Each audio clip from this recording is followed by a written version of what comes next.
I wanted to go to war with George, for George. So there was this feeling of George against the world, George against promoters, George against the media. And George was the first to ever be a paid athlete for Beats.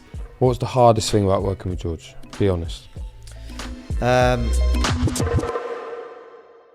This is the George Groves Boxing Club. I'm George Groves. I'm with Dec, and this week we are with a dear friend of mine, member of my team, and a bloke who just a problem solver.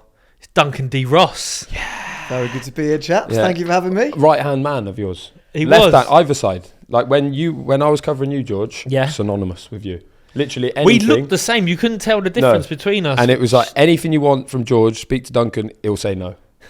Yeah, I mean, there was an amazing moment when you fought, going straight into you fighting against Rebrasse at the Wembley Arena, where I had a George Groves t-shirt on, and I was having a Corona in the Hilton Hotel on floor 4, and there's about 100 fans screaming at me out the front, Drinking, trying to get in Wembley Arena. I thought, are they looking at me?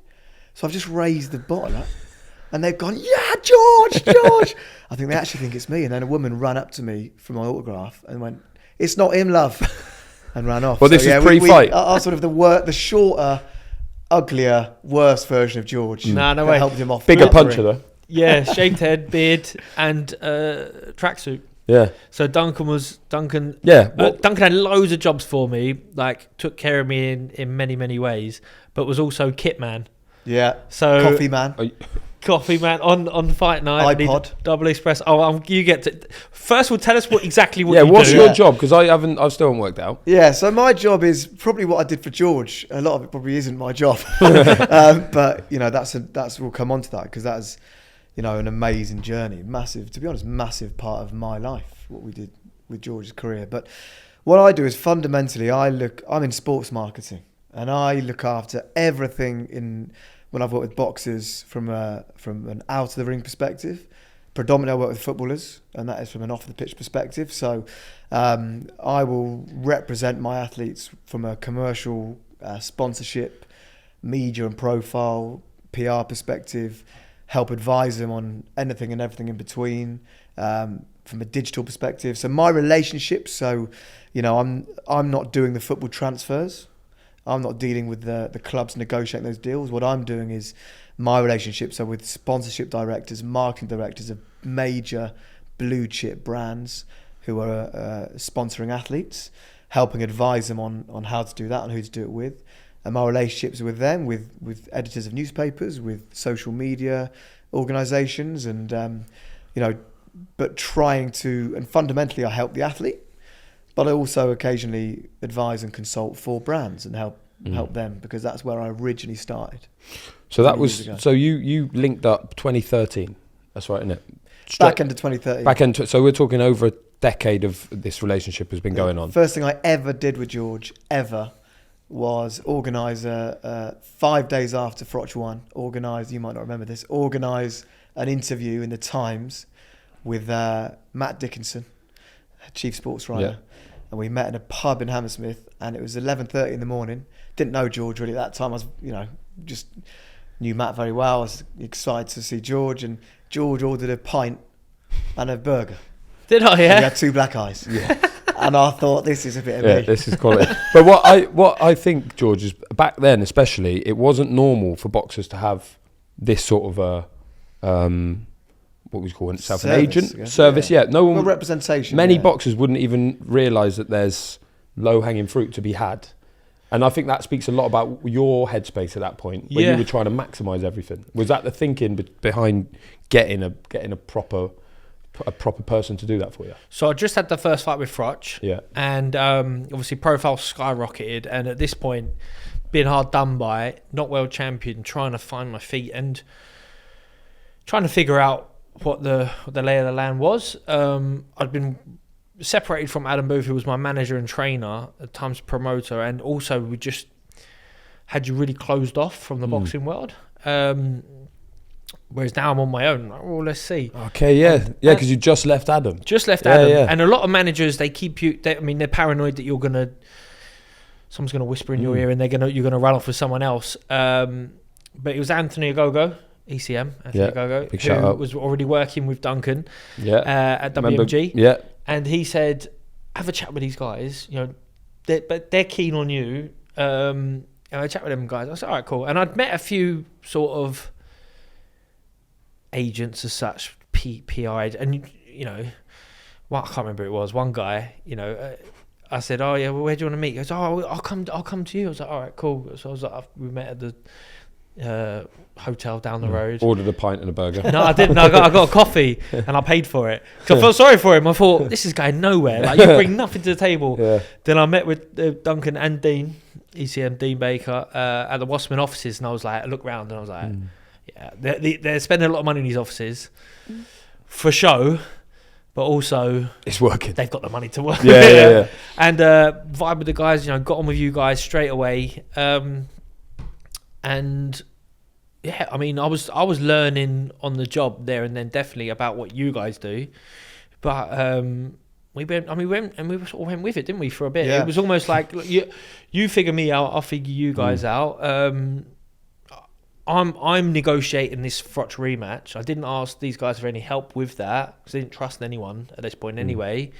But also, I'm trying to build the brand, which these guys are great at. So you did the off-pitch stuff in that sense as well. The off-pitch stuff. Yeah, I think the key part. Look, we were not in boxing at that point. You know, we were we worked with Anthony Ogogo. Of course, we were very selective of that. It was a deliberate decision. You know, we weren't trying to, you know, nick bits of commission here and there. We wanted to be in it. You know, we and today, you know, 95% of my day-to-day is in the football industry. But when I'm working in boxing with friends and boxers like George for 10 years, it's because I want to do it. I want to be on the journey. And so therefore I think that helped us in the early days with George, because we were in it for him. We were not in it for, you know, if there was a bad opportunity, we would say, we don't think you should do this, rather than say, do it, and we can, you know, take something from it.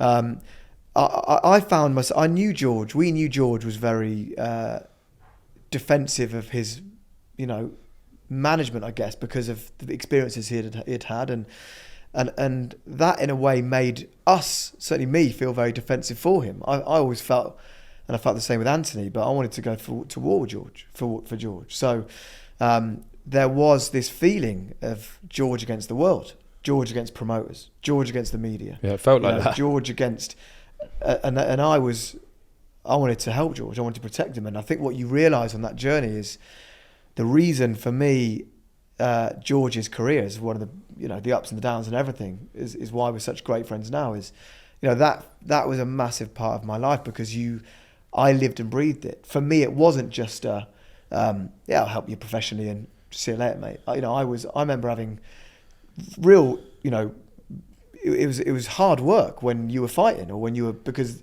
the emotional toil, being friends with your wife, being friends with your family, knowing your friends and knowing what it means, and then dealing with the journalists and you know, boxing is so unique in that the respect, as everybody who's ever sat on this podcast will tell you, for boxing, you can't just go again next week. You know, it is either catastrophically high or catastrophically low. There's nothing in between. And so we never, George might disagree, but when we sat down with George, we never came at it from a place of, please sign with us, mate. It was, I think we can add value, and that's really what I do. What we do is add value.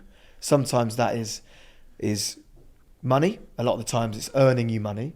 Sometimes it's giving you advice that you might think you want to hear, you might want to hear something, but we'll tell you something totally different because you need to hear it. It's not being a yes person. It's telling you, you know, things that you sometimes need to hear. Opening doors that you can't open yourselves.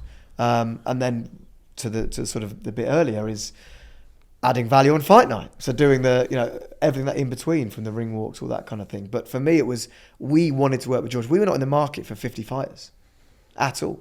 Anthony, who remains one of my great friends, best friends, and, you know, we were ushers at each other's weddings, and I feel we did a phenomenal job for Ant, particularly at that time of his career. What, at the wedding, yeah?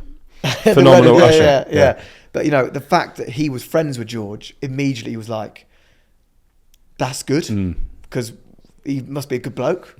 Probably George is thinking the same. That's good. These guys probably are total bad ends, you know. But I remember sitting in the meeting with you and your friend Luke Ramos, and Dean, and thinking, I reckon we could have some great fun. Yeah. Did you think that? Can you cast your mind back? What were you thinking at that point? Were you just sort of blind to it? Just like, what can you lot offer me? No, well, or were you sceptical? Were you suspicious? I didn't know a lot about what was out there as such. And then you had offices on Soho Square. Yeah. I just remember thinking, I like these guys. You're feeling each other out. But straight away, they added value. And then I felt like, even that interview we would have had in Hammersmith with the Times. Sure, I've ordered a beer and a burger because I'm probably just showing a little bit about myself. But it's nice to have someone there to make sure that you don't mess up. Yeah. And for me, that's the important part, actually, is probably less so on that particular interview, more so as your career went on, is anybody can just sit next to you. I always felt, I need to be on my game when you're doing media, or on my game when we're negotiating a contract for you, because, anyone can sit there and just be quiet and hope for the best. But there are times you need to not necessarily just jump in, but brief things before and manage the situation, or pull a journalist who's a friend of yours. A lot of my friends are in the media. I've got great friends who are journalists, and just have a genuine conversation. Be a good human being. Don't be restrictive. Don't be a pain in the arse. But I always felt with George is, he wasn't getting any favours in the press, ever. And so I felt there was an opportunity to play on that a little bit also, just to be uniquely yourself. Don't be anything you're not. And also to try and help you, in times of need, if there was any issues. Because some journalists like Declan Taylor are fantastic, but there are people who just need headlines, and that's fine. I mean, I did get a tap on the shoulder sometimes. You weren't a massive tapper, were you? You didn't pull like people tapping. too often. Didn't like interrupting, full stop. No, but you would collar people at the end. But that's how I know you. So you were press relations as well, actually. You were PR as well. That probably just goes emerged. back to my early career, which is kind of, I don't know if it's worth mentioning briefly, but how I even ended up in it. And that's why I'm slightly unique, because I'm a bit hybrid. I'm not just, I'm all things off-pitch marketing. But my background initially was working for a marketing PR agency, probably why I wasn't come across like the guys you met, where my clients were brands. So for my early career, my clients weren't people at the time, they were brands. So I'm dealing with, my client is the marketing director and the sponsorship director, and I would advise them on ambassadors and athletes. But as part of that, you do a lot of shoots and photo shoots where there are contracted media appearances, where we were a PR agency as well as marketing servicing, and so it wasn't one or the other. My day to day was always commercial and media. So when I went to Wasserman, having left the agency, taking those relationships with me, a lot of them were my friends. So I knew, even though I might be negotiating a commercial contract for George with a sponsor, I already know all the sports media because of the last 4, 5, 6 years of my career, which I found helped me. And it also helped me because I'd seen both sides. I know because I'm friends with journalists, I know what they're looking for, and I know what they find a pain in the arse. I want them to get good interviews. I want them to not think George is just totally restrictive. I want brands to feel like George is giving them value. It's not just a contract where it's a deal and hope for the best. For me, and I get bored of saying it, but I really feel everything in my world, and everyone's different. Some people try and be hard-balling, agents or salespeople. And look, there are conversations and negotiations you have, and I have every day. You might disagree, you might have strong business conversations. You've got to be strong at what you do, but it's about relationships. It's about having the ability to pick up the phone and talk on a good human level. Is that the hardest part of your job, maintaining relationships, or is there something that's harder? No, I think I see that as my core job. It's not even a job. I feel honesty is critical. Don't lie. I'd never, What's the biggest lie you've told? Don't think I have. You were winning that first fight, mate. No, he's an arsehole. No, I think what I mean by that is, if there's a Deck knows in the media world, if Deck rings me up and says, I'm making this up, but George was George sparring Kessler, you know, and I go, no. Well, he knows you were. So he's now not going to trust me, and therefore not going to trust you, and not going to give us any favours. So, you know, it's just about being honest with people and then saying, look, yes, he did. Deck, do you know what? It'd really help me if you could possibly not put that in, because it's a bit sensitive, and I'm sure George will talk about it, and just have a sensible conversation. And from a commercial standpoint, which is really my bread and butter and my day to day, is, you know, if we're doing a contract with George with a partner, and part of the deal is they need him for an appearance at X time, and I know he can't do that because he's got, you know, 6 weeks pre-fight, and my job is to also stop him doing work before he's fighting so he can focus on training. Don't say yes, and then it gets to the time and that's the worst. You just got to be, no, he can't, but I've got an answer. Hopefully, I've spoke to George. We want to help you. We've got a solution. How about this? And trying to, you know, I want George to have good relationships with his partners. I don't want them to see him as a pain in the arse, or to get to the end of the contract and think, thank God that's over. I want them to feel, and that's 15 years of building relationships. Yeah. At what point, George, do you feel like you went, yeah, these guys are doing... Was there a moment where you're like, I'm so glad I got these guys in my corner? Well, yeah, pretty much straight away, to be honest. Straight away. So, obviously, after the first Froch fight to the second Froch fight... Yeah, busy old time. This is probably the easiest their job's going to be as well, right? Yeah. So, and all of a sudden... your big news.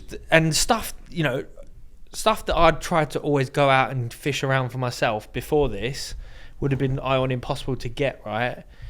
Whereas they've got 100 Premier League footballers. Do you know what I mean? So their stuff rolls into them anyway. And then because I had a good relationship with the lads, and because they love boxing, the amount of stuff that probably came for footballers, and they're like, I've got someone better for you. Yeah, really? Yeah. How about the boxer? No, interestingly, you know, it might surprise you, it didn't work like that. You know, I think the key is what that allowed us to do is have, you know, the commercial market is often misunderstood. There's a misconception. There's loads of deals out there, low hanging fruit. There really are not. And I've always had an approach where the most important thing is honesty. I'm never going to promise anybody anything. What I can promise you is I hope and believe we have the best relationships with decision makers to have those conversations. So Nike might not want George Groves, but we know the decision makers to have those conversations. Big error or issue with others is they perhaps don't, and then they're not getting to the right people. But we put a bespoke marketing. Obviously, we had those relationships perhaps because of our careers already. But there was a lot of bespoke marketing material that we put together for George, be it individual show reels, be it looking at for me, and that's why I really found it helpful having worked brand side, because I knew what I'd be looking for if I was them. So what is my target audience? Really, there's no point going, do you fancy sponsoring George Groves? Well, you know, you get 1,000 emails like that. It's understanding, coming at it from the brand's perspective. If I got a call from Duncan about George, what would I be looking for? So who are my target audience? How does George's demographic compare to that? What are George's key principles? What are George's key brand points that Duncan knows George, I don't? So what's he like as a person? You know, what do the media think of him? Can we use that to our advantage? So making sure that we're kind of helping them on that process to then ultimately probably say yes or no. And that was a big thing. And for me, you know, Beats by Dre, at that time we did your deal with Beats by Dre, was a really good example, because, you know, they had never weren't really sponsoring athletes full stop. There was a lot of product distribution, and there was that time around London 2012 where you know, we helped them with Anthony a bit as well to seed the boxing team. Joshua. All the Go-Go, sorry. Go-Go, sorry. So you'd see all the Great Britain headphones, people walking out into their ring walks, and unbelievable branding, but they weren't really having ambassadors. And George was the first, certainly one of, I don't want to be totally misquoted, but I think the first, if not certainly one of the first, to ever be a paid athlete for Beats. Subsequently, with AJ, that followed on, but George was the first. And it was George. This is why I used to say to brands, until you work with George, because I knew him, and I say it to some of my clients now, who I really, you know, would believe that for, till you get to know them, I can't tell you, he's got ideas. That's good, because I know brands, what they don't want is George or the athlete or the footballer to look at it as a contract and see it's a pain in the backside. I don't want to go. I'm looking at my clock. I'm looking at my watch. It's just an annoyance. It's pocket money. That's everything that would stop me as a brand and did stop me advising brands going for an athlete. So when George wakes up and the week of the fight and it's not contracted and says, if my weight's good enough, I'm going to put these headphones around my neck on the weigh-in. Unbelievable. And George won't mind me saying, making weight was not the most fun thing he ever did in the world, right? So, I thought there's no chance he's having these headphones on. Yeah. But he did it. And there's that iconic Was that for the rematch? For the rematch. Yeah. The iconic image of George ripped to shreds with his arms in the air and his beats around his neck. Wembley Arena, wasn't it? Was a major moment for me in sports marketing. Forget boxing. And that didn't happen to boxers, by the way. Footballers, they were on that journey. It was around the time of the World Cup 2014. That was a very proud an example of a proud moment for us with that, because it wasn't just the traditional boxing brands. It was mainstream consumer brands who previously were not interested in boxing. What was the hardest thing about working with George? Be honest. He's got one in his head, but he's trying. He's damage limitation. He kept losing. No, do you know what? Couldn't bloody win a world title. The hardest thing. I can't honestly. I'm not trying to. There wasn't a hardest thing because it wasn't easy. It was a hard time.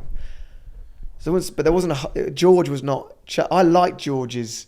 I think that's why we're such good mates now. I get him, so I got his traits. So I knew when to push him on something or when to not. I knew when to be a pain in the ass because I need it contractually, or let him be, or knew when to fight.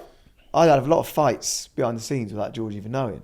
But actually, George's journey made us probably closer because it started off as, we can help you from a marketing perspective, from a dean, from a contractual perspective in the ring, and we can do all the professional stuff, and that's how it started.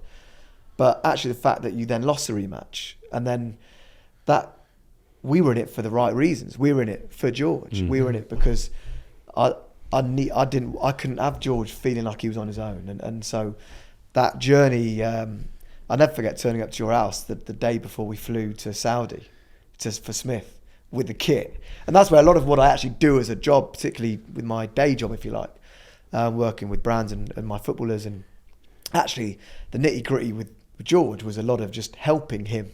When there's only 2 fights a year, so it's not like it's every week. But when that happened, helping him with his ring walk and the production. And I remember turning up with all the kit and just looking at you thinking,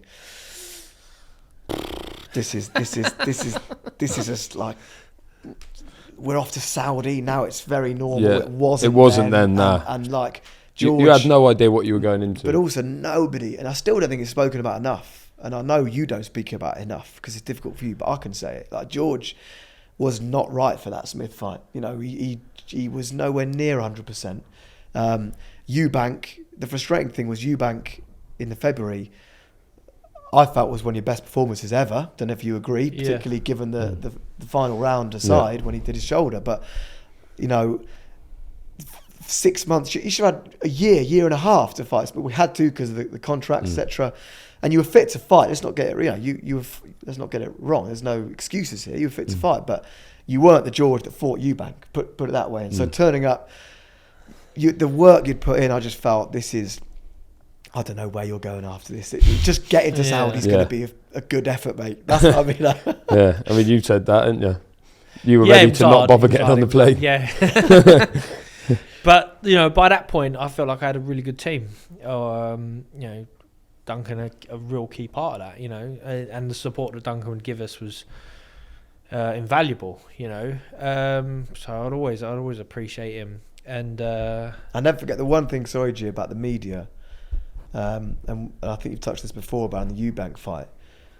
That really frustrated me, the kind of narrative that George was almost the underdog for the Eubank fight. When I remember going for a walk, me and George went for a walk, I think the morning of the fight or the day before the fight, just around Manchester, just the two of us, which both in St George Groves tracksuits, both looking the same, one slightly taller than the other, which I don't know what we're thinking. Always had taken with me. Yeah. Send him in. Just leave him. Body double. And I'll never forget George, I think we were chatting about the press conference and George turned to me and he went, Dunk, people actually think he's going to beat me. Yeah, I remember you saying that at the presser. Can you believe they they actually think he's going to beat me? Sparring is sparring. This is a fight. Like, I don't lose. I remember going away going, lovely. So it's but that was the promotional element of it as well. But it was.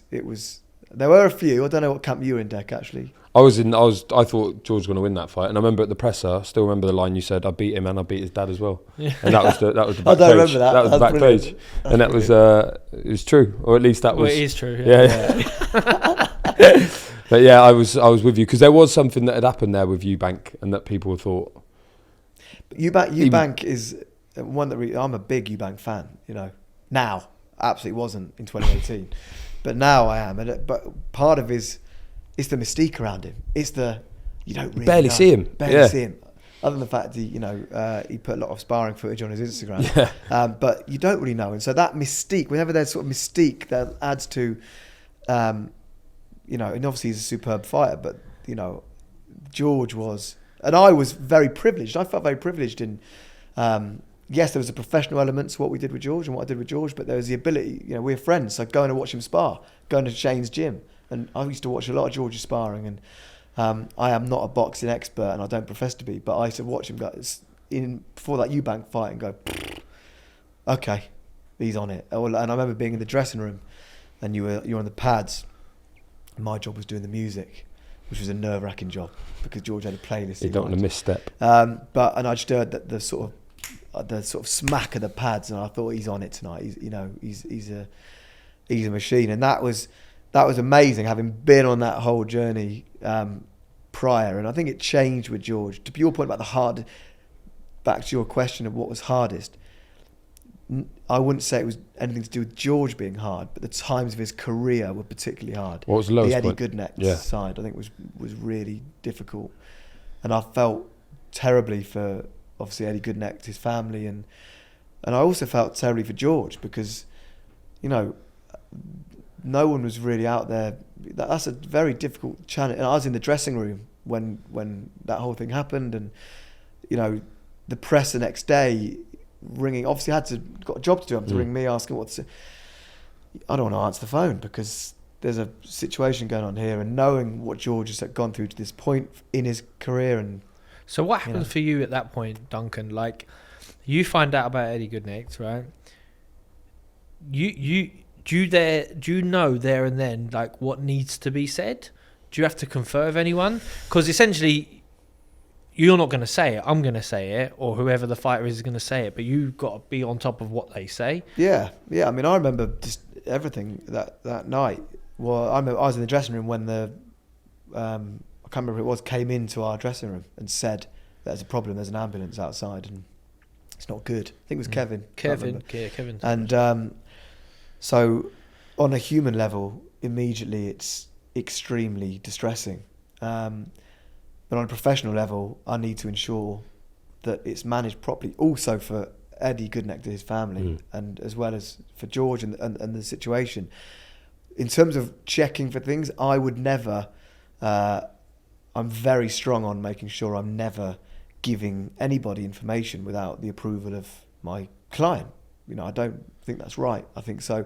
I would never have, on a professional standpoint, have spoken to anybody without speaking to you in that situation. I'd think, looking back, but I think we'd have probably had a narrative that there'd have been certain things we couldn't say. We didn't know he was in hospital, so I think my objective from a media standpoint then was to try and respect his privacy and just to make sure we were aligned on, look, this has happened.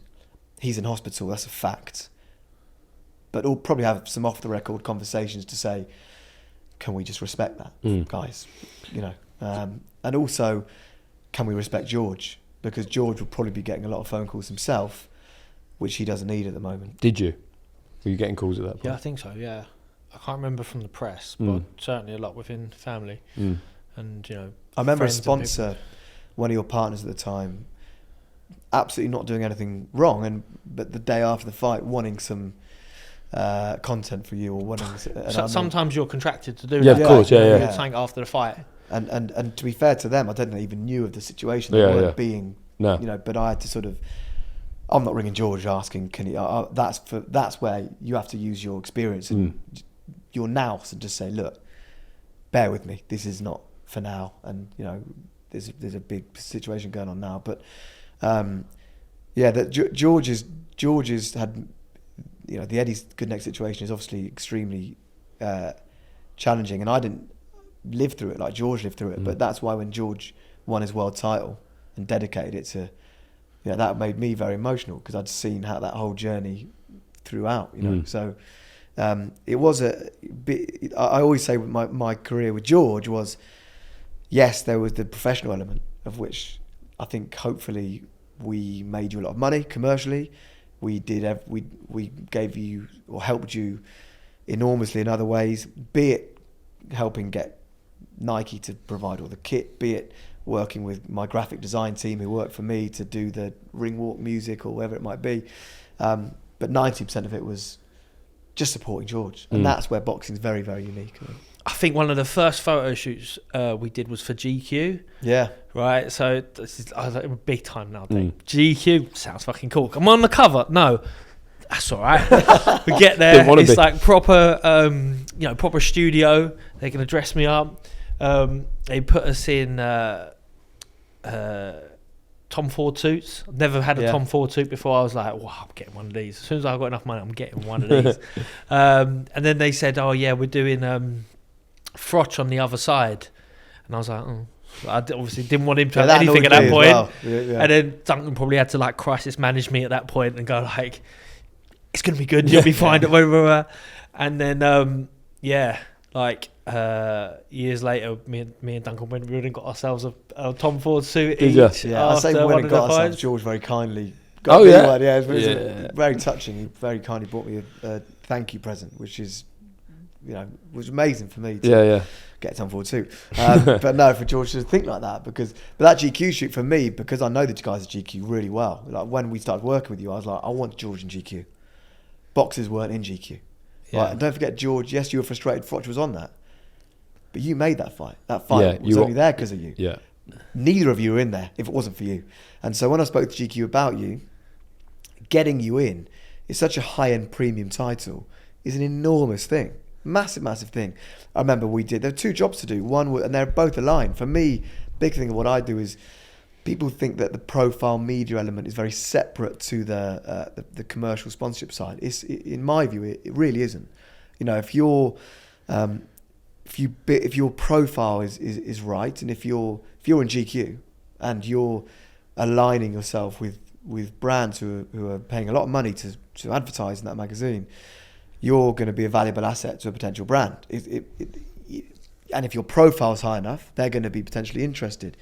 So there's two jobs to do there together. Sport magazine, which sadly has died now. But, I used to love that. You know, George was on that. We did a shoot at Dale Youth of you front cover Sport magazine at every tube station around London, which came out, you know, second week of May before the fight. And that for me was anybody can field calls.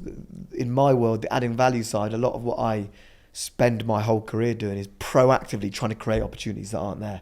So going to create, you know, that you're always going to have the press conferences or but going out and trying to, I wanted George to be a superstar everywhere. He was Marmite. You know, I like that because it would allow him to, people to really see what he's all about as an individual and to build him up in that way. But yeah, it was always fun with George.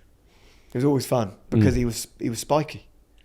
Yeah, but he didn't want to be media trained. I didn't want to media train him. I don't really like the term media training. It's too forced. It's like have honest conversations with the press, and George was from your perspective that gave you gold. One of the best ones, yeah.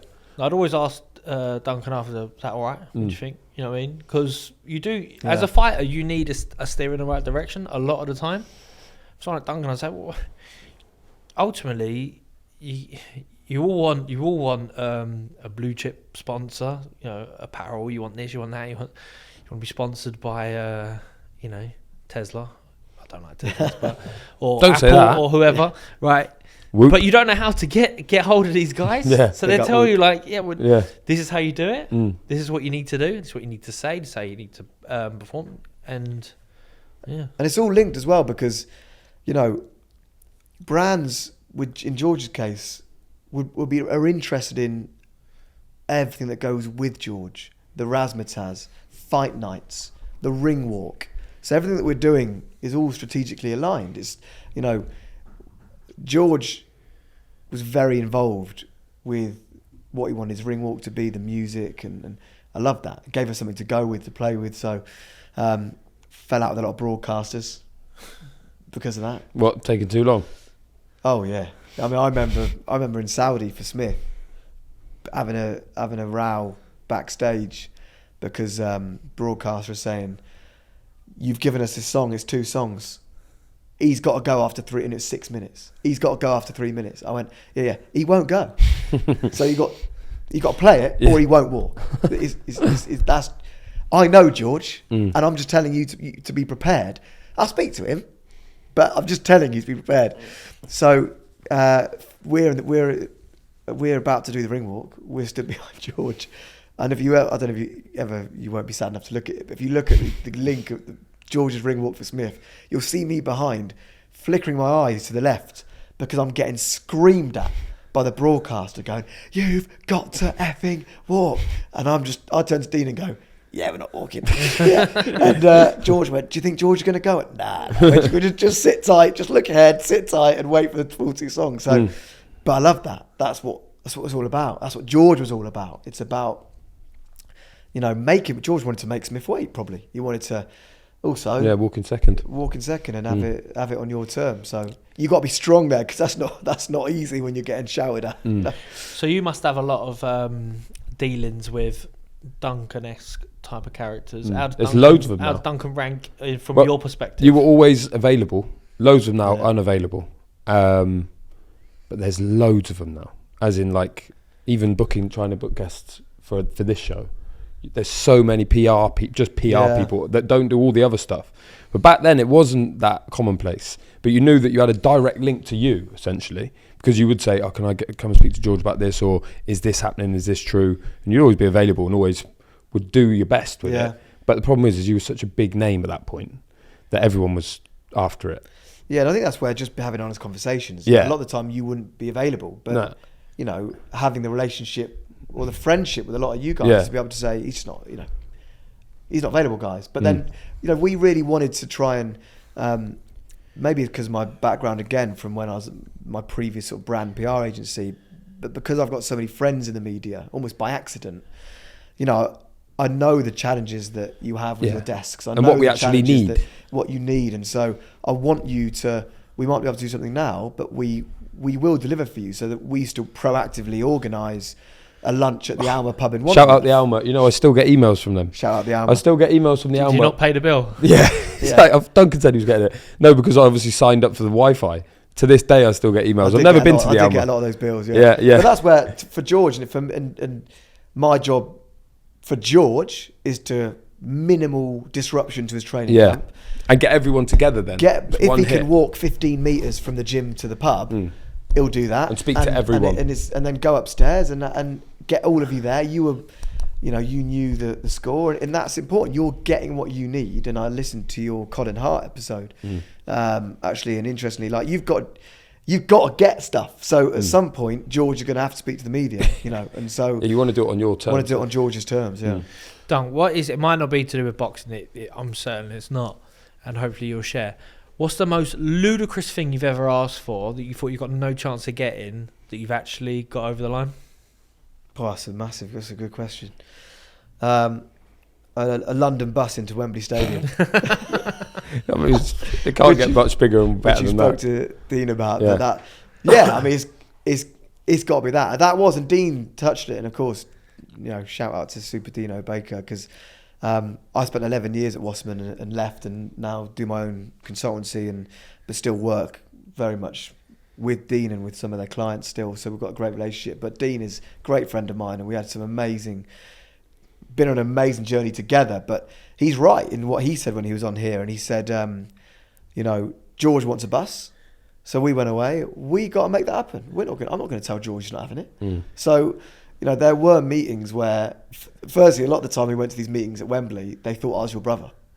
So they thought, oh, George, is his management coming? No, we are his management. But yeah, getting that London bus in was unbelievably challenging. It was a great idea, wasn't it? Was it your It was a idea? great idea. I think it was, yeah. It just came to you. It was the year of the bus, the TFL year of the bus. I mean, come on. It was your idea. And it was No one even knows that. We did a bus tour, didn't we? So Yeah, we were at Stamford Bridge. Oxford Street. We had a cardboard cutout of Roch. Yeah, on Oxford Street, the bus. Went down Oxford Street, Finished went on to Oxford Stamford Bridge. By HMV. Stamford Bridge to Wembley. I remember that. Yeah. Down to Oxford Street. Yeah. Stopped off. We got pizzas on the way. Yeah, that's where in that world, you know, you're getting your hands dirty. You're doing everything. You know, I was negotiating his commercial contracts. I was managing his profile. Ordering pizza. I was sticking signs on the bus that said #mandated. I was, you know, you're doing everything, and that whole Dean's idea to have Kasabian as before Spitfire for your underdog. But I have to say, it's only now actually you think, after being in this sort of industry for 15 years, sometimes you do look back and think of the times you've had, because when you're in it all the time, you don't. And I sat 7 seats behind George on a London bus, waiting for the barrier to come up, and I went out, and on the top of the bus was George Groves and me and Dean. Yeah. And that was one of them. I just remember seeing the camera front. That is one of the most unbelievable experiences any human being can have ever. And that, you know, it was unbelievable. It was unbelievable. Question that always pops up, quite a personal one. How are you getting paid? Getting percentage from George? Yeah, so from every deal? It's the way that Wasserman would get paid in that situation commercially would be a percentage of his commercial deal. So we get George a commercial deal with a brand. There's a very standard commission structure that is standard across the industry. So we earn George money, we get a percentage of it. Yeah. George is not paying us a retainer. Our clients are not paying a fee for that in that situation. You get paid if the deal comes in. If you're doing a football transfer or boxing purse, as Dean touched on, it's slightly different. I don't do that element, so my world is off pitch. So what I do now, because I have my own consultancy now, which offers everything sort of off pitch marketing, you know, commercial sponsorship, media, PR, digital. Same situation for my clients, so I'll get paid or we'll get paid as a commission for what we earn.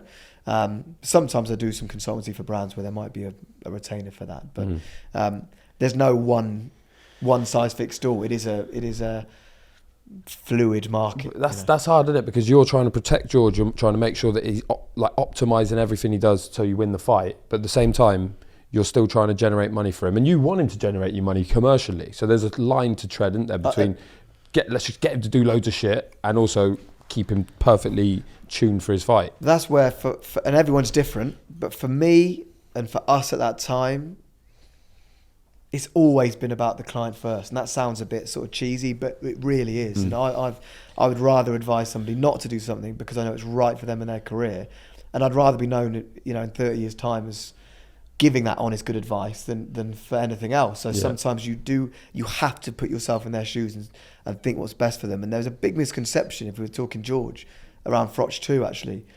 And I get it. If I was Froch, I'd have been pushing that out, or Matchroom, I'd have been pushing that out, that George was doing too much and being here and being there.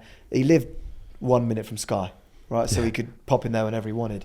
We made sure really 6 weeks prior to the fight, unless it's something George wanted to do, all the commitments were done. He'd nailed it. He'd committed everything. So we had him in a lot of commercial partners, and I'd done him, and we'd done him a lot of deals. But actually, part of that was ensuring that within the contract, those obligations didn't need to be executed after a certain period to allow him to focus 100% on his training and his fighting. And that's the same now in the football world. You know, sometimes we'll have very honest conversations with brands, with partners, whatever it might be, where it's all around, it's football first, it's boxing first, it's the career first. Everything off pitch is always secondary and should never be at the expense of what you're doing in the ring or off the pitch or on the pitch. Can't say further than that. Should we have a break in, because I've got the best feature ever? Have you got the best feature ever? Maybe the best title since really As Easy as 1, 2, 3. Let's have a break there. I'm George Groves. He's Deck. And if you haven't heard, the George Groves Boxing Club is going live and tickets are on sale right now. Nice. Our first ever live event, George. Are we going to start off in a nice low-key venue? Absolutely not. No. We are taking on the world famous Shepherd's Bush Empire, and it is Froch Groves free. It is 10 years deck since mine and Froch's fight at Wembley Stadium. So I've gone and got Mr. Froch to come down all the way down to the Shepherd's Bush Empire, and we're going to tussle it out again in podcast form. Nice. You could get the bus there again. Should we brainstorm a few other ideas? It's going to be the feature, and it will be the best feature we've ever done. Maybe you and Cole could have a duel. We'll be crowdsourcing. For the most Mike part. Skinner's coming. He's crowd surfing. 50 Cent's going to buy the first 3 rows anyway. I don't think we could promise this. Froch Groves free, a decade in the making. Tickets are on sale now. Listen to the George Groves Boxing Club podcast for all the details.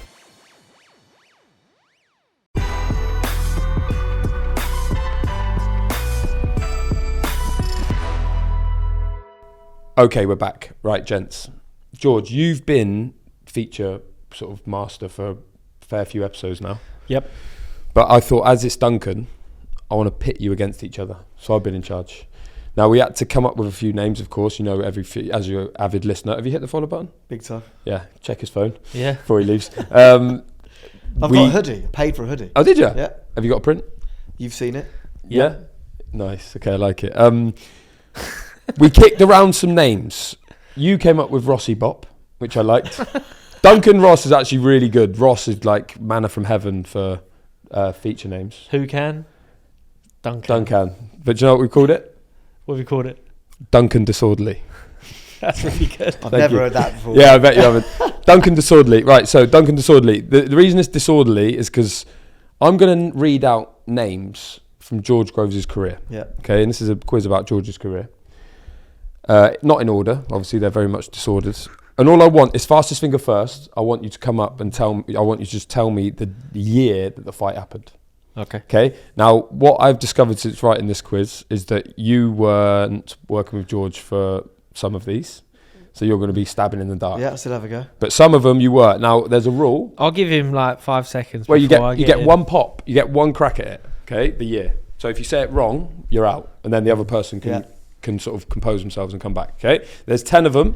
It's fastest finger first. Are we ready? It's Duncan Disorderly. Let you finish your yawn first. Is that excited? Do I have to say something or do I just go? You can just say the year, but if it's wrong, then you're out. Okay. First one, Martin Murray. 2016. Ooh, D is up. Baker Baccarat. 13. Oh, nice. You weren't there for that, were you? No, oh, you were? Nah, it was early 30. I was not ringside for that fight. Yeah. Fedor Chudinov. 17. Nice. Glenn Johnson. 12. Yes! Come on. Were you just letting him off there? No, I'll pull it back. You will, yeah. Anything before Duncan, I'll get. Okay, this was a big one. Actually, I want to ask about this fight in a minute, but Dennis Duglin. 14. Nice. Oh, it was November 14. Yeah, we've got. I got a funny story about that. Yes, that's what I want to hear. Right, it's 2-2. No, it's not. It's 3-2 Duncan. Grigor Saruhanian. 9. Out. Can you pull it back? Yeah, Gregor Saruhanian. Yeah, that was. It wasn't an 09, no. You're out as well. It must have been 10. Yeah, it was 10, but you're not having that point. I mean, I've done pretty well there. Yeah, you've done really fucking well. Yeah. David Brophy. 16. Oh, that's a draw. That's a blank as well. Still winning, Duncan. Do we get bonus point for the month? April. Oh. 6. April 6. Okay, 3 Body left. punch. Yeah, that was a good stoppage, wasn't it? David Brophy. Yeah. Paul Smith. 11. 12. Oh, yes, he's done, yeah. Yeah, that was the end. That was November 11th. Jamie Cox. Ooh, 17. Oh, it's a draw. Francisco Sierra. Ooh. 8. No, much later. I've got time now. Yeah, you've won anyway. Love it. So you've just got to get your pride back here. Francisco Sierra, right. That was 2012. Yes. It's what you've won 4-3. Oh, it's over. Yeah, Duncan's was 10. That's a great honour. Duncan's won. He's done you on your own quiz. You were like, hey, he's never beat me about my own. That's his attention to detail. I'm good at dates of George's career and of anything Tottenham related from sort of 1992. That was the tiebreaker. That was the tiebreaker. It was about Jose Dominguez. Anyway, What's Dennis. squad number 20. Yeah, what a player. Dennis Douglin. Dennis Douglin. Let's talk about this fight. Now, obviously, you beat Dennis Douglin. James DeGale boxed in that card and won as well against Marco Antonio Periban. But what was notable was the weigh-in, because there was a famous clash. Correct. How much can you tell? And you've told us the story already, but I hear you got sort of caught behind enemy lines that day. Yeah. So there was a big bust up between the two teams. That was unbelievable. The only issue, I mean, that was a genuine sort of brawl, fracas, whatever you want to sort of say. No, but a lot of the time these things are staged. A lot of the time these are staged, right? Yeah. From promotional. There's no cameras. The beef is often staged as well, but the beef is often staged. So this was my recollection of this, and it's all over the media. So I remember the Mail did a big piece on it. But we were backstage, downstairs, very tight corridors. It was like the town hall or something in Liverpool, wasn't it? It was St George's. St George's Hall, isn't it? Yeah. My hall, yeah. And George. This is my hall.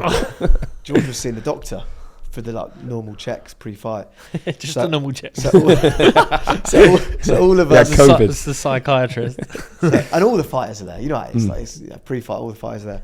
So all of us, Team St GG, were head to toe in George track. So it's waiting for George to come out, and all the other fighters and their teams were there. And I've noticed while George is seeing the doctor, that we've noticed DeGale's there with his team. Can't remember the ins and outs, but something was said to, I think, a member of George's family by somebody. George wasn't even here at this point, and it's then become a little bit of a row. I remember saying to Dino, I think this is not ideal. I caveat this by saying, I am a lover, not a fighter. I'm from Chipping Norton, mate. I'm from farmland. I mean, I've never been in a fight in my life. Straight out of Chipping Norton. So suddenly, I'm just like thinking, okay, this is interesting. And I'm thinking again, the media might get on this trip. Yeah. Where's the cameras? Yeah. What's going on? George. Everyone thinks you're George as well. Everyone thinks I'm George, so I'm a bit nervous by that. Yeah. George comes out the doctors, and I remember him saying to one of his family, "What's happened?" And when told upon it, very calmly, we then basically had to walk back down as a team, past Team DeGale, in a very tight corridor. And I remember thinking, oh, George, fair play, he's not reacted at all. He's so calm. He's just been told the situation. He's about to walk past the DeGales, but he's just not reacted. And he's just very calmly walked up, noticed DeGale, and sort of flinched at him to sort of hit him, and then smiled and leant back. And DeGale's flinched quite dramatically. He might disagree with that, but in my view, he's going to have to get him on to ask him about that. Then led to George is then out the way. He's gone. Right, he's gone. So that's got his feet up, weighed in. Both sides sort of in at each other, like trying to push each other. And then long story short, you end up with Team Groves, one side of the corridor, Team DeGale, the other side. I'm stuck in Team DeGale's side, head to toe. Changing his tracksuit. Honestly, head to toe in his tracksuit. Like, go on, Chunky. And I just remember one of their team going, he's with him. Oh. He's with Groves. I'm thinking, oh, God. And I got a couple of sort of chips around the head and I basically got kicked out. And then once I was safe behind George's security, I started giving it a bit. Yeah. But I don't know if you remember that. It was that's spot on. Yeah. That's exactly how it was. And what about the stag do? Did you get any? No, wait, before the stag do, right? So I fight Dennis Douglin. Yeah, Mama's boy. Mama's boy, right? I don't box great, but why is he called Mum's boy? I get rid of him because his mum is his trainer, and she's in the corner. She gets in the ring with big 6-inch high heels on, right? And it's weird because she looks exactly like Dennis Douglin, just with longer hair. And then she went partying with you lot that night, didn't she? Or was it the night before the fight? Yeah, we had... I don't think I'd seen it, but then Dean has got pictures. She's up on the dance floor. I think she was. We had a couple of beers with the Matchroom guys in the hotel the night before the fight, and his mum, Dennis Douglin's mum, also his trainer, was out. I mean, she was out. She was partying, and I remember saying, "Is that Dennis Douglin's mum? Like, what is going on?" And so I remember, I think we had a bit of a sort of bantery chat, sort of going, "He's fighting tomorrow, right? your son's fighting tomorrow and you're sort of out. And it's great, isn't it? Anyway, so that was hilarious. We were dancing with Dennis Douglas. Was that in the Hilton? In the Hilton. Yeah. In Liverpool. Was you there as well? I actually was there that night. Yeah, because I was up for that fight. It was at the arena, wasn't it? It was at the arena. Yeah, and the way in the was at the Hilton that night. Bellevue. Yeah, the rematch. It's a good card that. Bit one-sided. You won, and so did he. Talk to me about the stag do. No, the stag do was just like for my stag. Did he dress up as David Brent for the whole thing? Yeah. So to George's credit, this was like I never thought George would come my stag because it was. He had a fight a week later. He had a fight about a week before. He fought Badu Jack. Really? In September 15, and my stag was first week of October 15. So like I obviously invited him and was really wanted him to come, but I thought there's no chance he's going to come. But and then he rang me about a week after Jack. And when he lost to Jack, I thought he's definitely not coming. Yeah, right? And I thought that's a shame because, like, also, me and George don't really get to have that many nights out. We have like one at Christmas, but it'd be nice to have a couple of drinks with him. And he rang me going, "I'm gonna come on your stag, mate." And I was so like honoured and touched that you were gonna come. But I went. The only thing is, mate, like my best man's done this thing where everyone, because I'm obsessed with Brent in the office. Like honestly, my wife says to me, you know, you will not Ricky Gervais on a sort of weekly basis. I'm like, aren't I? And that's the only thing is everyone's got to dress up as David Brent. Like you've got to get a Brent face mask stat. So like you had like all these people turn up to the airport, and I said, "Gee, don't worry about it, mate. Just get yourself there. Like if you're gonna come, don't have to do that." All my mates, I didn't tell my mates he was coming. All my mates at Heathrow, and George Groves, who you know just fought a week before. Lost split decision WBC world title belt, turns up with his little bread mask on and put a right shift in. Anti-Go-Go came and it was brilliant. Both Ant and George were doing all the games, the drinking games and getting involved, and they're brilliant. It was amazing. I remember you must have been proper down after that Badu Jack fight. Like that was a real bad, like a low point. Yeah, I was down, but I was up for Did you need the stag? Yeah. Was it good to be like? Yeah, it was great. We went. It was in Germany. Where? Munich, right? Yeah. Munich, and we were drinking giant Stein beers, and I just got way too drunk. At some point, I said, "I'm going home." I don't even said that. I think I just finished the beer and then just went. Put your mask down. Yeah, just leave it.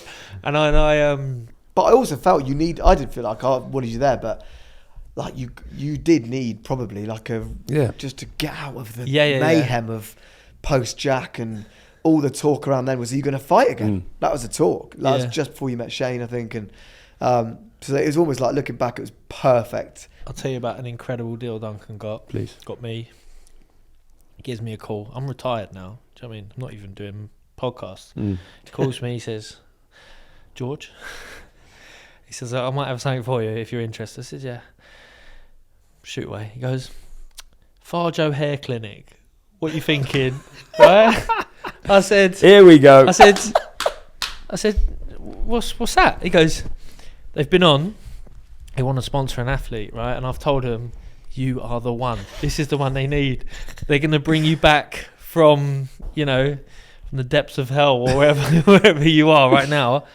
That, are you up for it?" And at the time, James DeGale had done his little for his little back piece or whatever. I was like, his hair looks quite good. I think, oh yeah, I'll have a bit of that. You sure, Dunk? Are you getting involved? Dunk and him had the same look, shaved head. He went, "No, I'm too far gone, George." I was like, "You're fine, mate. Let's do it."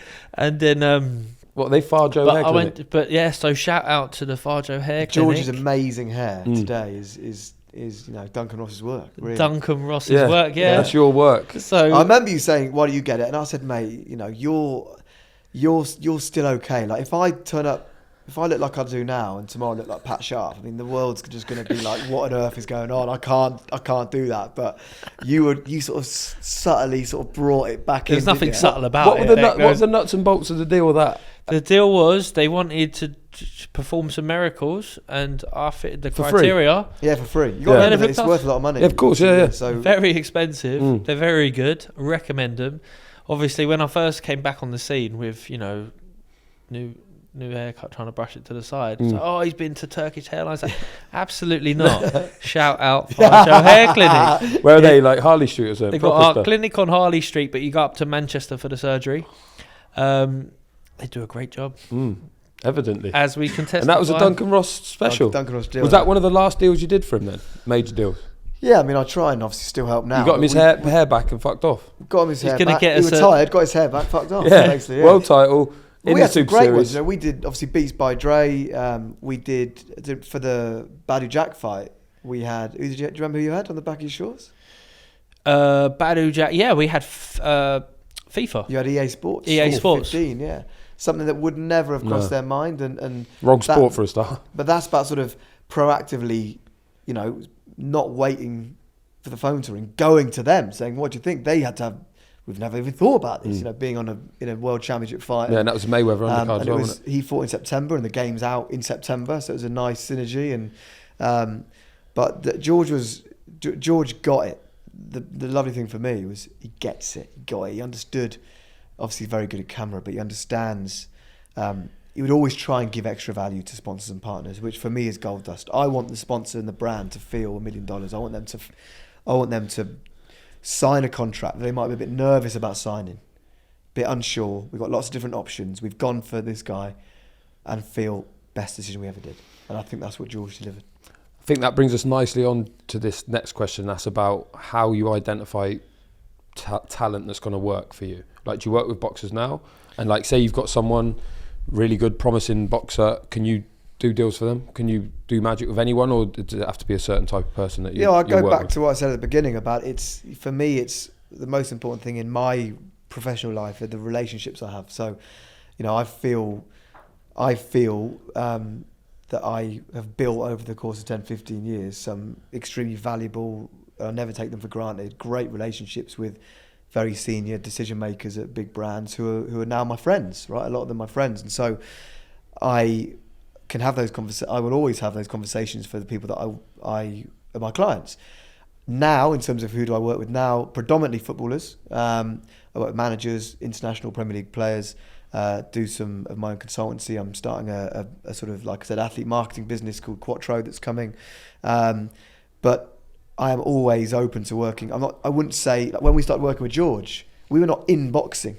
No. We were working with George as a boxer. And so I wouldn't say I've worked with, you know, in a great friend of mine, Mark Cavendish, for 10 years in cycling previously. And so I find those experiences, going to the Tour de France or going to World Cups or being to World Championship fights or doing deals in different sports, really helps, because you understand the market from many different perspectives. You're not just the boxing world. I found that helped us get deals for George and Anthony, because we were coming at it from a mainstream sporting expertise. So rather than just stuck in a sport, so to speak, not that other people do that, but that was the feeling we had. Selective, not selective, but I want to work with who I sort of feel I can really help.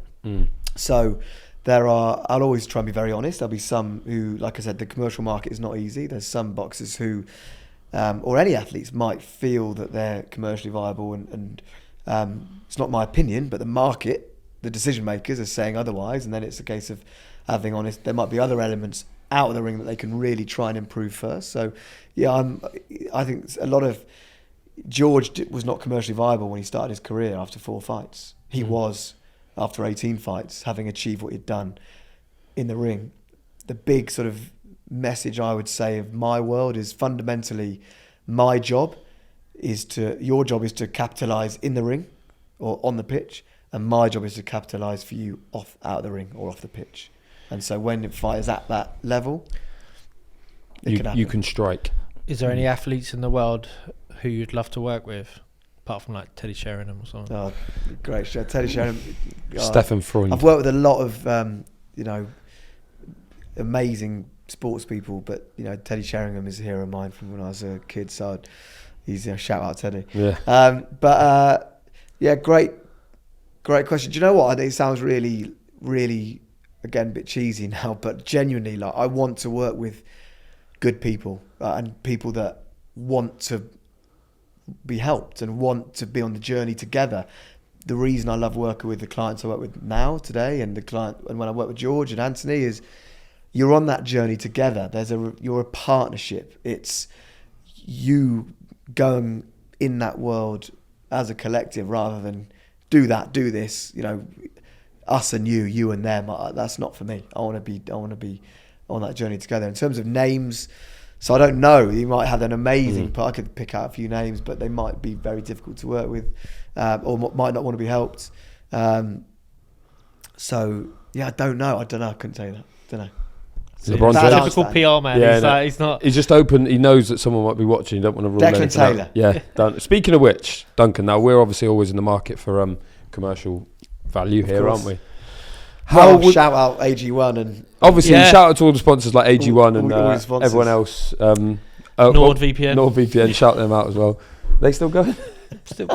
They're coming back. YouTube, everyone.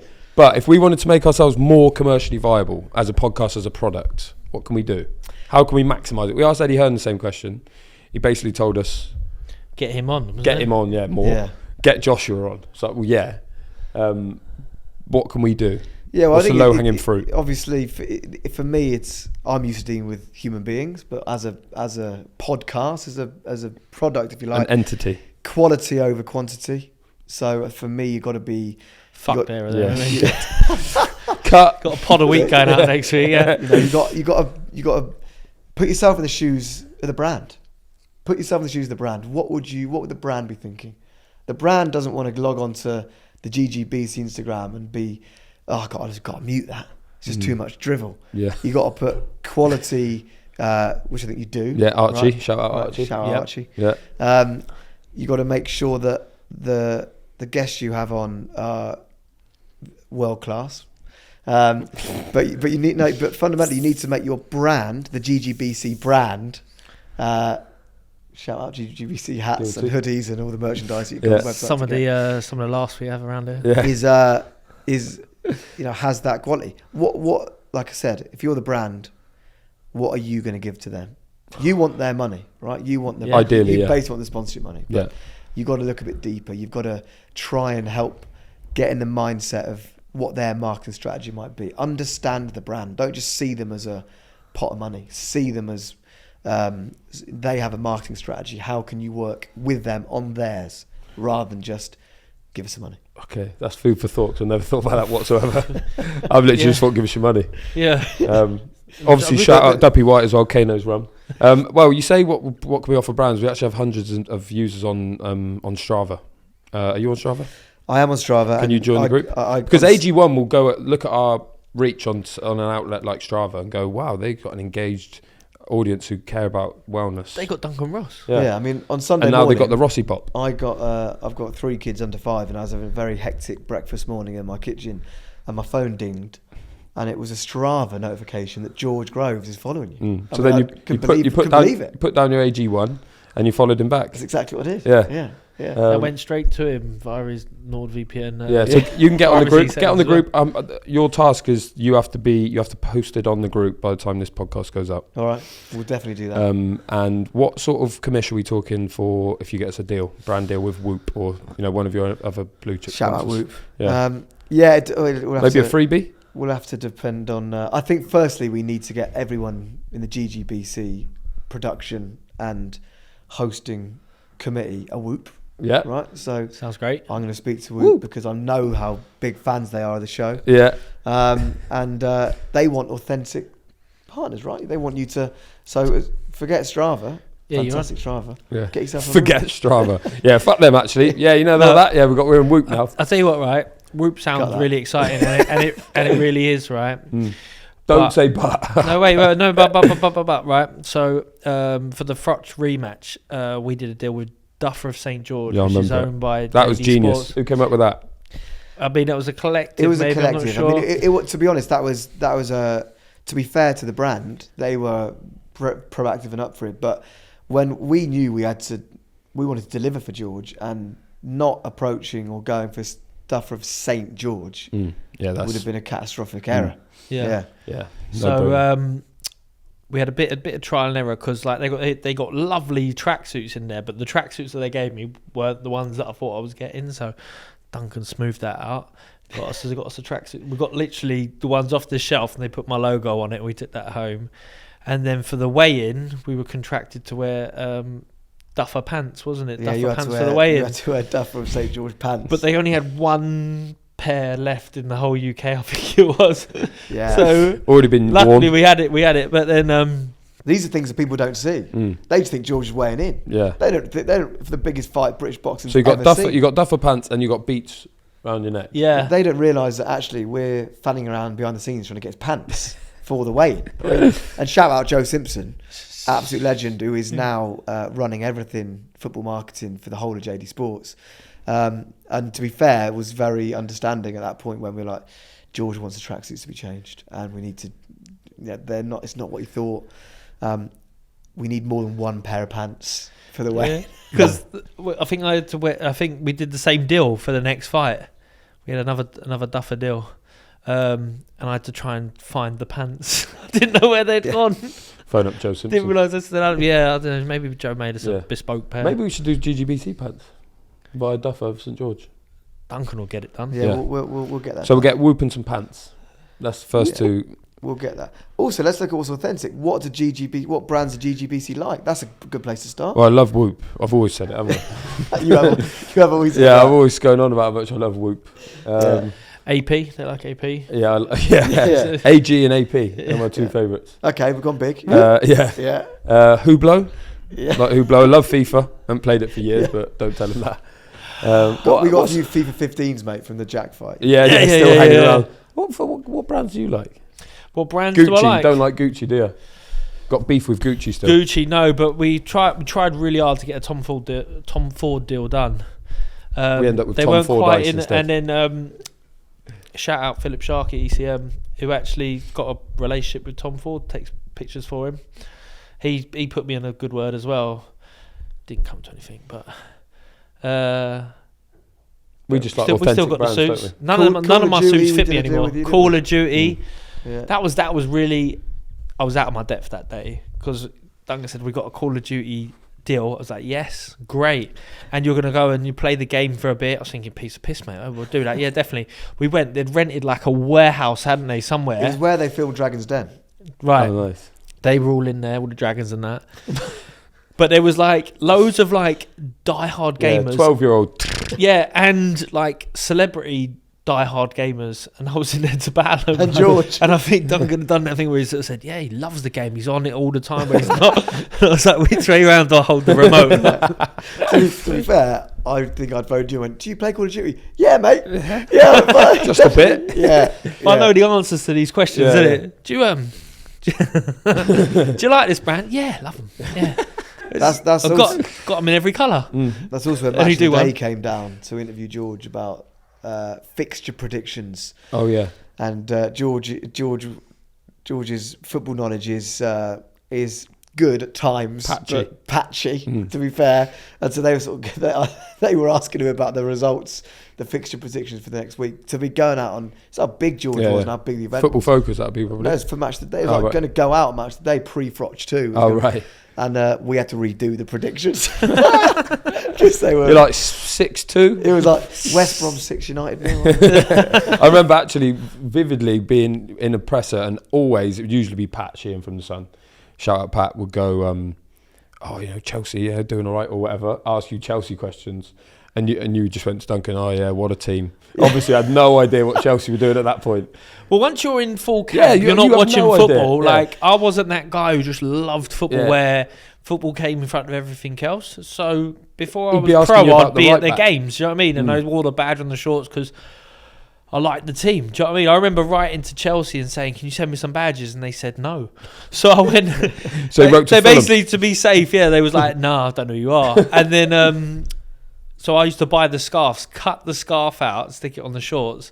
By the time Skip Forward and fighting De Gaulle or Froch or something, I'm on Chelsea TV through Duncan, and I did know a bit about the team then. Yeah, and then that became a big part of your pre-fight ritual. Yeah, getting the Chelsea badge on the shorts, isn't it? Yeah, sometimes it became a bit of a nuisance as well because like you had to get the badge. Shout out Susie Wong and we take my shorts. She was brilliant. Susie, I still Susie Wong. She was amazing. Yeah, just same again. We need one more thing, George, before we let do. Duncan go back to work. This is. I'm not sure where we're going with this as well, right, Dunk? So obviously we ask every one of our guests to give us a ring walk track that they would ring walk to if they were to fight Where are you fighting? Who you fighting? What's happening? It's Tottenham Stadium, I reckon. No, I'm fighting in Chipping Norton. Chipping Norton. What's the venue in Chipping Norton? Working Man's Club. There's a field just around the back of a little village called Salford, where I grew up. You Not set Salford, up- Manchester. Yeah, set it outside. Famous story that a lorry once turned into Salford, the village, thinking he was going to Salford, Manchester, and got stuck. But yeah, in the field out near my house in the village. Yeah. Well-known venue. So all his best memories come. Yeah. Okay. Who am I fighting? I mean, Chipping Norton's the venue. Who's the opponent? who's your opponent? Dennis Duglin's mum. Dean. Dean, Dean Baker. Yeah. I'd pay to watch that. Yeah, because I know that he could beat me up, but I would train so hard. Yeah, under the lights, little gloves. Yeah. Anything can happen. Yeah, and Anyone I would can have go. George training me. Yeah. And I'll be bang on it. Yeah. Okay, what's the ring walk tune? Ring walk tune, genuinely, and it's going to sound like, you might have already had this, I don't know, but it's going to sound like... If it's Spitfire. Yeah, I was just No. Spitfire. No, is Turn the Page Streets.